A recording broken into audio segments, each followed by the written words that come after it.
CNE news में आप सभी का स्वागत है और अब लेते हैं खबर विशेष की ये खबर। इस बार चंडीगढ़ में लोकसभा चुनाव 2024 भाजपा के लिए आसान नहीं होने वाला है, क्योंकि इस शहर में प्रधानमंत्री नरेंद्र मोदी का सिद्धांत ना खाऊंगा और ना ही खाने दूंगा और जीरो टॉलरेंस सभी पर पानी फिर गया है। वहीं सांसद रहते हुए किरण खेर की कार्यशैली से शहर की जनता बेहद परेशान और त्रस्त है। दूसरी तरफ कांग्रेस के पूर्व अध्यक्ष और 2 बार मेयर रह चुके सुभाष चावला ने वर्ष 2015 से लेकर अब तक पार्किंग घोटाला, लायंस कंपनी को सफाई का ठेका देना, वेंडर सर्वे और पानी की सप्लाई चंडीगढ़ तक लाने के लिए जंडपुर पाइपलाइन बिछाने को लेकर सवाल खड़ा किया है। सुभाष चावला ने पार्किंग घोटाले, लायंस कंपनी को ठेका दिया जाने, वेंडर सर्वे और जंडपुर पाइपलाइन को लेकर भाजपा के स्थानीय नेतृत्व से ही नहीं बल्कि भाजपा के केंद्रीय नेतृत्व सभी से पूछा है कि आखिर ऐसे मुद्दे पर चुप क्यों, ऐसी चुप्पी क्यों है। जब सुभाष चावला से यह भी पूछा गया कि यदि भाजपा चुप है तो अपने आप को कांग्रेस समझने वाले नेता और कांग्रेस पार्टी भी क्यों चुप रही, इस पर उन्होंने क्या कहा जरूर सुने। इस पूरी वीडियो रिपोर्टिंग को जरूर देखें और सुने भी, ताकि पता चल सके कि सिटी ब्यूटीफुल चंडीगढ़ का बेड़ा गर्क क्यों हो गया। मोदी जी पूरे देश में घूम घूम के एक दावा कर रहे हैं कि मैं भ्रष्टाचार के खिलाफ लड़ रहा हूँ, हमारी जीरो टॉलरेंस पॉलिसी है भ्रष्टाचार पे, और चंडीगढ़ में खुली छूट दे रखी है। 2015 में पहली बार, 15 साल के बाद, 15 साल कांग्रेस के मेयर रहे, उसके बाद 2015 में पहली बार चंडीगढ़ से भाजपा का मेयर बनना शुरू हुआ है। और 15 में ही शुरू हो गए कि घोटाले से घोटाला, घोटाले पे घोटाला। हमने उस वक्त भी कहा कि ये इस बात की जांच होनी चाहिए, लेकिन क्योंकि प्रशासन भी उनका है, केंद्र सरकार भी उनकी है और यहाँ भी वो मेयर भी उनका था, तो ये सारी चीज़ें इसको नीचे दबाया जाता रहा। पार्किंग घोटाला जो अभी अभी हुआ है, जिसका मैंने सबसे पहले आपके इस इंटरव्यू में मांग की थी कि इतना बड़ा ये घोटाला है कि इसमें तुरंत गिरफ्तारियाँ हो जानी चाहिए। आपको याद होगा मैंने शब्दों का इस्तेमाल किया था और वही करना पड़ा। आज 2 गिरफ्तारियाँ 3 हो चुकी हैं उसमें, और चौथा इसमें एक आदमी और अभी वांटेड है। और इसी तरह जब जंडपुर पाइपलाइन की बात चली थी, उस वक्त भी हमने ये बात उठाई थी कि जंडपुर से पाइपलाइन लानी है पानी में, जो 24 घंटे पानी की सप्लाई है। जब उसको ठेका दिया गया था कंपनी को, और उसके बाद जो उसकी इन्हांसमेंट की गई है, जो एक कानून के तहत सिर्फ आप 10% से ज़्यादा नहीं कर सकते, हमारा कानून है कि महंगाई हो गई या कुछ काम बढ़ गया, उसमें आपने कई करोड़ रुपया उसमें बढ़ोतरी कर दी, जो आज तक किसी भी जगह नहीं बताया गया कि इस बढ़ोतरी का कारण क्या है। वो मामला दबा दिया गया। उसके बाद एक ऐसा शहर का नुकसान किया, मैं समझता हूँ घोटाला भी किया, पैसे भी खाए और शहर का नुकसान किया। एक सोनिया जी के टाइम पे, कांग्रेस के टाइम में जाते जाते एक वेंडर प्रोटेक्शन एक्ट लाया गया था जी, बिल्कुल, जिसके तहत ये प्रावधान था कि जो वेंडर बैठे हैं उनको हमने सुरक्षा देनी है। क्योंकि ये आम शिकायतें थी कि जो वेंडर बैठे होते हैं सड़क के किनारे, कोई छोटा मोटा काम करता है, नाई है, धोबी है, साइकिल रिपेयरर है, कोई छोटा और पान वाला है, ये है, इनको जो अलग अलग निकाय हैं, चाहे वो कॉरपोरेशन है या म्यूनसिपल कमेटी है, इनको तंग करती हैं, इनसे पैसे लेते हैं, इनको परेशान बहुत करते हैं। वो जो शिकायतें कांग्रेस के पे आ रही थी, उसको देखते हुए एक प्रोटेक्शन बिल लाया गया था। यहाँ बिल आया था कांग्रेस के टाइम में, रजीम बदल गया 2015 में, उनका मेयर आ गया। उन्होंने इसका फ़ायदा क्या उठाया? चाहिए तो ये था कि जब चंडीगढ़ प्रशासन और नगर निगम पहले ही सर्वे कर चुका है कि हमारे पास करीब 4000 के करीब चंडीगढ़ में पूरा वेंडर था, जिसको प्रशासन ने मान्यता दे रखी थी, उनके सर्वे भी कर रखे थे कि कभी बसाना पड़ा तो 4000 आदमियों को हम बसाएंगे। लेकिन इन्होंने उसके लिए इतना बड़ा नुकसान कर दिया शहर का और घोटाला कर दिया इस बात पे कि हम नए सिरे से सर्वे कराएंगे, जबकि एक्ट में कोई प्रावधान ही नहीं है नए सिरे से सर्वे कराने का। इन्होंने उसमें सर्वे के नाम पे एक कंपनी को बुलाया, सबसे पहले रोहतक की एक कंपनी थी। उसके बाद में जब हमने वो बात मांग उठाई तो पता लगा कि वो भी किसी भाजपा के नेता से संबंधित वो थी। वहाँ कोई NGO चलाते हैं रोहतक में, हरियाणा में, और उनको यहाँ पार्किंग का, उनको ये सर्वे का ठेका दे दिया वेंडर्स के लिए कि आप सर्वे करो जी चंडीगढ़ में कितने हैं। और उसमें क्या खेल खेला गया कि नए सिरे से सर्वे, मान लीजिए एक 37 सेक्टर में गए तो वहाँ सवेरे खबर पहुँचा दी गई कि कल सर्वे होगा। वहाँ लोग धड़ाधड़ बैठने शुरू हो गए, कोई मंजी पे बैठ गया, कोई थड़ी पे बैठ गया, कोई और आ गए, उनसे पैसे ले लिए गए कि हम तुम्हारा कल को ये करवा देंगे। और अगर इस घोटाले की कहीं जांच हो जाए तो मैं समझता हूँ कि चंडीगढ़ के इतिहास का सबसे बड़ा घोटाला होगा। आज चंडीगढ़ में जो वेंडर्स हैं, अगर इनकी जांच हो जाए तो इनमें 50% से ज़्यादा चंडीगढ़ के लोग नहीं हैं जो नवे सर्वे में आए हैं। कोई पंजौर का है, कोई कालका का है, कोई जीरकपुर का है, कोई मोहाली का है। जबकि कानून है कि जो शहर में पार्किंग वाले बैठे थे उनको देना है, जो पहले से बैठे थे। अब इन्होंने मेरे ख्याल 22-23 हज़ार तो उनके सर्वे में ले आए और इतने ही इलीगल बैठे हैं। अब ये क्या घोटाला नहीं है कि इलीगल से भी मंथली इकट्ठी की जा रही है। और जिनको बिठाया गया है, एक एक आदमी से 50-50 हज़ार रुपया इस बात का लिया गया। उस वक़्त एजेंट छोड़ दिए गए शहर में कि फ़लाँ सेक्टर में सर्वे होगा, वहाँ आप बात करो। वहाँ जाके 50-50 हज़ार रुपये की खबरें मिली उस वक़्त कि एक एक सर्वे का नाम डालने के लिए 50-50 हज़ार रुपये लगाया। अब अंदाज़ा लगाइए, हज़ारों 20 हज़ार आदमियों को आपने किया तो कितना बड़ा घोटाला होगा। और आज शहर की समस्या कितनी बनी हुई है। ये सिर्फ चर्चा ही थी या पैसे लिए गए? चर्चा नहीं थी, बात की गई, बातें उठाई गई, मीडिया में हुई, प्रेस कॉन्फ्रेंस हुई। अब जांच कौन करे, सवाल तो यही था ना। सबसे बड़ा जांच करनी थी प्रशासक ने, सरकार केंद्र सरकार की इनकी थी। यहाँ पे अफसर इन्होंने अपने लगवाने सारे शुरू कर दिए।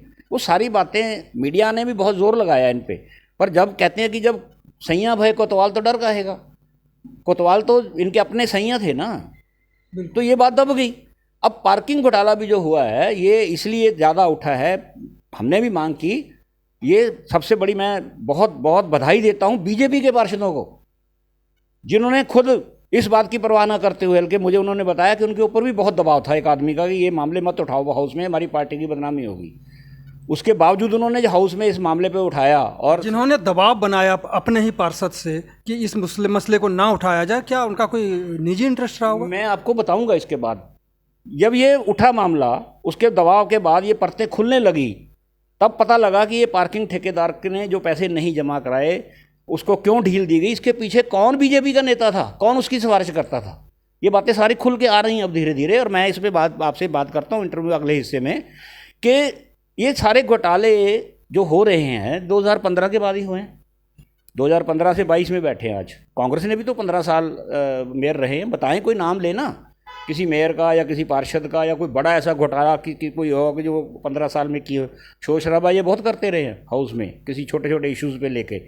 लेकिन 15 के बाद 22 तक जो हुआ, अब इसमें देखिए, जब 15 में हुआ लाइंस का ठेका दिया गया या जनपुर पाइपलाइन गई, उस वक्त मेयर हमारे अरुण सूद जी थे, अब अध्यक्ष हैं वो चंडीगढ़ के। अगर अब हाउस में कुछ हो रहा है या जो बातें उठ रही हैं, 4-5 घोटाले बड़े बड़े, और इसमें अगर इसका कैलकुलेट किया जाए तो ये 100-200 करोड़ से ऊपर पहुंच जाएगा। इतना बड़े घोटाले किए इन्होंने। और बिना, मैं समझता हूँ 2 ही चीज़ें होती हैं सर। 100-200 करोड़ अगर घोटाला हुआ है तो चंडीगढ़ के लिए तो बहुत बड़ी बात है। मैं वही कह रहा हूँ कि ये इस तरह घोटाले किए गए बड़े चालाकी के साथ कि जनता तक ये बात सामने ना आए। हमने बहुत कोशिश की, मैंने भी बहुत कोशिश की, जब काउंसलर था तब भी मैंने कुछ मामले उठाए थे कि ये चीज़ें गलत हो रही हैं कॉरपोरेशन में, हमें रोकना चाहिए। ये जो दावा किया जा रहा था, आज मैं समझता हूँ कि बड़ा बड़ा कि जी हमारी पार्टी तो सबसे बढ़िया पार्टी है, भारतीय जनता पार्टी जिस दिन से आई है देश में भ्रष्टाचार खत्म हो गया है।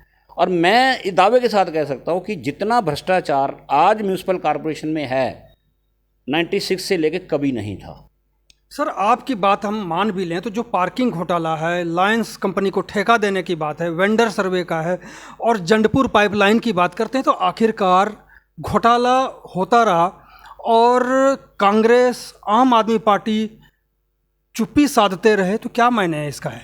देखिए, मेरे ख्याल चुप्पी वाली बात थोड़ी वाजिब नहीं है कहना। सवाल होता है कि वो आक्रामकता लोगों के बीच में बताना, क्योंकि जनता यहाँ तो पिस रही है, भाजपा हो या आम आदमी पार्टी हो या कांग्रेस हो। अगर मसला ना उठाए, अगर आप जनता का प्रतिनिधित्व नहीं कर सके पार्टी के तौर पे, तो फिर क्या कहा जाए इसको? देखिए, जो पार्षद हैं अपने अपने एक काम करने का तरीका होता है। आज मैं तो आपकी बात से सहमत हूँ कि जितना मुखरता के साथ इन मामलों को उठाना चाहिए नहीं उठाया जा रहा। लेकिन पार्षदों के मन में कहीं ना कहीं एक मिलजुल के एक ऐसा वहाँ नेक्सिस है जो डर बैठा देता है कि अगर आप बोलोगे तो आपके काम रोक दिए जाएंगे। काउंसलर के मन में हमेशा होता है कि मैं चुन के आया हूँ, मेरे वार्ड के काम ज़्यादा हूँ। मैं पार्षदों से अपील करना चाहता हूँ आज कि आपके पास 5 साल होते हैं, काम तो अगर जीतना है आपने तो 1 साल के किए हुए काम पे भी आप जीत जाएंगे। लेकिन जो घपले हो रहे हैं, इससे बदनामी में कोई बच नहीं पाएगा। कोई भी अगर शामिल हो इसमें तो कोई नहीं बच पाएगा, कभी ना कभी ये बातें सामने आएंगी। आज उनका रजीम है, आज उनको लगता है कि गवर्नर हमारे बैठे हैं, आज उनको लगता है एडवाइज़र हमारे अपनी पार्टी के वहाँ अपॉइंट ही किए हुए हैं, होम सेक्रेटरी सब हमारे हैं, मान लिया उनके हाउस में भी मेजॉरिटी है। लेकिन जनता तो है। अब लोकसभा के चुनाव आ रहे हैं। मैं एक बात कहना चाह रहा था, बीच में रह गई, कि ये जिम्मेवारी किसकी है? जिम्मेवारी हेड की होती है, या मेयर की होती है, जो पार्टी अध्यक्ष की होती है। पूरी पार्टी को मैं इसमें नहीं घसीटना चाहता, क्योंकि मुझे लगता है कि बीजेपी में सारे बेईमान नहीं हैं। बहुत से ईमानदार काउंसलर हैं, मेरी उनसे बातचीत होती है, मेरे पुराने साथी भी हैं, जिनके बारे आज कोई भी आदमी, मैं किसी से 1 रुपया भी खाऊंगा तो सारी चंडीगढ़ में चर्चा हो जाएगी। मुझे मालूम है उनमें बहुत से ईमानदार हैं।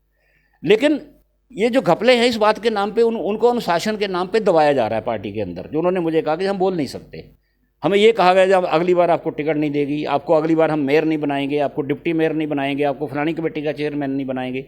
ये उनके ऊपर डर दिया जाता है।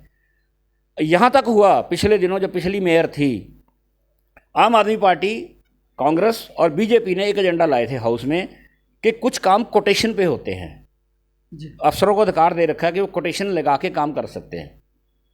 कानून के तहत प्रावधान है, मैं मानता हूं, लेकिन उसमें काउंसलरों की सिर्फ एक ही मांग थी कि जो भी काम कोटेशन पे हमारे वार्ड में किए जाए उसकी हमें सूचना दी जाए। ये कोई वाजिब मांग थी, बिल्कुल नाजायज़ मांग नहीं थी। इसका एजेंडा लाने के लिए काउंसलरों ने लिख के दिया। मेयर मान भी गए थे कि एजेंडा लाऊंगी, लेकिन एक भाजपा के बड़े नेता ने फ़ोन करके कहा कि एजेंडा नहीं आना चाहिए, और वो एजेंडा नहीं आया। तो मैं इसको क्या मानूं? ये भ्रष्टाचार को शेल्टर नहीं है, और तो और क्या है? सर, आपने कहा कि मेयर और अध्यक्ष की जिम्मेदारी बनती है कि ऐसी चीज़ों को लेकर के बात उठाए और जांच करवाने की भी बात होनी चाहिए। अगर इस स्तर पर काम नहीं हो रहा है तो इसके ऊपर भी तो लोग बैठे हैं, वो क्या करें? देखिए, हाँ, यहाँ जिम्मेवारी अब बनती है विपक्षी पार्टियों के काउंसलरों की। आज उनके 14 हैं, कांग्रेस के 6 हैं। अगर 20 इस बात को आप भूल जाएं, अब हम कौन किस पार्टी से, अब समय आ गया है कि भ्रष्टाचार। और मैं एक बात की मुझे खुशी है कि अगर ये 20 बोलेंगे तो 10 भाजपा के भी बोलने के लिए तैयार बैठे हैं। वो भी तंग हैं इन सारी बातों से कि ये क्या हो रहा है। हमने कल को जाना है, लोगों को हमने जवाब देने हैं। लोकसभा में जब चुनाव आएगा, अगर उनके वार्डों में बीजेपी को कम वोट पड़ी तो जिम्मेवारी उनकी भी तय होगी। वो भी दुखी हैं, वो रोज़ बात करते हैं आपस में। लेकिन सवाल ये है कि एक ऐसा अनुशासन के नाम पे उनको डराया जाता है। बस इस बात के लिए मैं उनको कहूँगी, उनको ब्लैकमेल किया जाता है कि आप बोलो मत जी, पार्टी का काम है, पार्टी का मामला है, पार्टी की बदनामी होगी। कौन कहता है कि इसमें जब मैं खुद कह रहा हूँ कि भारतीय जनता पार्टी बेईमान पार्टी नहीं है। पार्टियों में लोग बेईमान होते हैं, ना कांग्रेस बुरी है, ना आम आदमी पार्टी है, ना बीजेपी बुरी है। इसके अंदर बैठे हुए लोग जो बुरे हैं, हमने उनको पहचानना है। आज कौन पहचानेगा और इसके लिए कौन तैयार है पहचानवाने के लिए? कौन कार्रवाई करने के लिए तैयार है? पार्टी के बाहर से भी जो विपक्ष में बैठे हैं, जो पार्टी के अंदर जो बड़े लोग हैं, वो 3 तरीके होते हैं जी। या तो इसकी जांच हो जाए।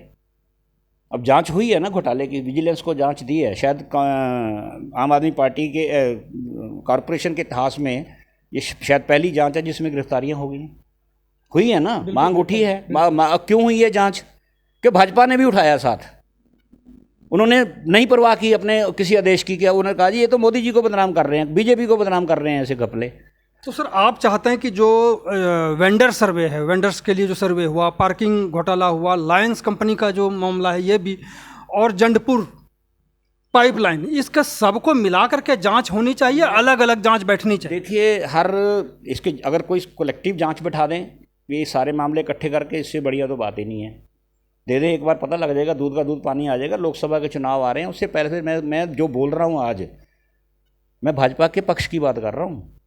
अगर ये मामले इन्होंने नहीं इनकी जांच करा के दूध का दूध पानी किया तो लोकसभा चुनाव में इनको लोग सबक सिखा देंगे। चंडीगढ़ में, चंडीगढ़ की जनता भ्रष्टाचार को नहीं बर्दाश्त करती, ये मान के चलना पड़ेगा उनको। आज अगर ये डिसिप्लिन के नाम पे एक आदमी की जेब भर गई और उसके लिए सारी पार्टी चुप बैठी है, तो वो ये बहुत गलत कर रहे हैं। वो, मैं उनके फ़ायदे की बातें कर रहा हूँ। अगर आपको इंटरव्यू दे रहा हूँ तो भाजपा के फ़ायदे के लिए बातें कर रहा हूँ। हाँ, दूसरी मैंने बात की थी कि इसके तीन कारण होते हैं। एक, सरकार जांच कराए। अगर सरकार जांच नहीं कराती तो विपक्ष की जो काउंसलर बैठे हैं वहाँ हाउस में बैठे। अब क्या फ़र्क पड़ गया, दिल्ली में नहीं लोकसभा चली ना, बिल्कुल नहीं चली। तो यहाँ अगर 2 हाउस नहीं चलेंगे तो कुछ नहीं होगा। ये डराते हैं कि जी विकास के काम रोक दिए। और मैं मीडिया से भी अपील करता हूँ, हर मीटिंग के बाद अगर एक मीटिंग नहीं होती तो मीडिया लिख देता है ये पार्षद विकास नहीं चाहते शहर का। ये एक नेक्सिस है, मैं समझता हूँ। ये नहीं लिखना चाहिए, मीडिया को लिखना चाहिए कि अगर हाउस नहीं चला तो एक बड़े मकसद के लिए हाउस रोका गया, छोटा मकसद बाद में भी पूरा हो जाएगा।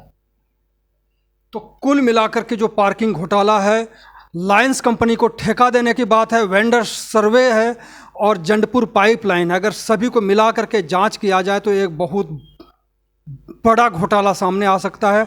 और नहीं आया तो हमें लगता है कि 2024 लोकसभा चुनाव भाजपा के लिए ही नहीं बल्कि हमें लगता है कि कांग्रेस के लिए भी बहुत टफ होगा। बस नहीं, कांग्रेस के लिए आज मैं कांग्रेस को जिम्मेवार नहीं ठहरा सकता, क्योंकि कांग्रेस की तरफ से वो आक्रामकता नहीं है। ये आप कह सकते हैं। मैं फिर मानता हूं कि जितना आक्रामकता साथ कांग्रेस को मामला उठाना चाहिए था। मैं बहुत से अपने नेताओं के भी बयान पढ़ रहा हूं, आज भी एक अखबार में बयान था। बड़ी हैरानी है कि जो अपने आप को कांग्रेस कहने वाले लोग हैं वो भी शांति से चुप से बैठे हैं। ऐसा लगता है कि चंडीगढ़ में कुछ हुआ ही नहीं। मुझे भी महसूस होता है कि जितना एग्रेसिवनेस दिखानी चाहिए थी या जितना इशू लेके लोगों में जाना चाहिए था, उतने आज के पार्षद ना बीजेपी के ना कांग्रेस के नहीं जा रहे।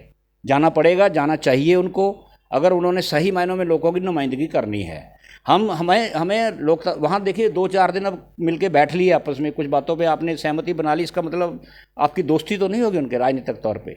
निजी संबंध और पार्टियों के संबंध दो अलग अलग चीज़ें हैं। निजी संबंध तो मेरे सबसे बढ़िया हैं भारतीय जनता पार्टी के खिलाफ, सबसे बढ़िया अच्छे संबंध हैं। लेकिन मैं जहाँ तक कांग्रेस में हूँ तो मेरा एक फ़र्ज़ बनता है कि अगर भाजपा, फिर मेरे मुंह से भाजपा निकल जाता है, भाजपा नहीं, भाजपा के कुछ लोग आज उस पार्टी को भी बदनाम कर रहे हैं और शहर को लूट रहे हैं। तो आपने सुना सुभाष चावला जी को, जो कांग्रेस के पूर्व प्रदेश अध्यक्ष हैं और वरिष्ठ नेता भी। बहुत बहुत धन्यवाद सर बात करने। Thank you ji. CNE news के साथ बने रहने के लिए आप सभी का बहुत बहुत धन्यवाद।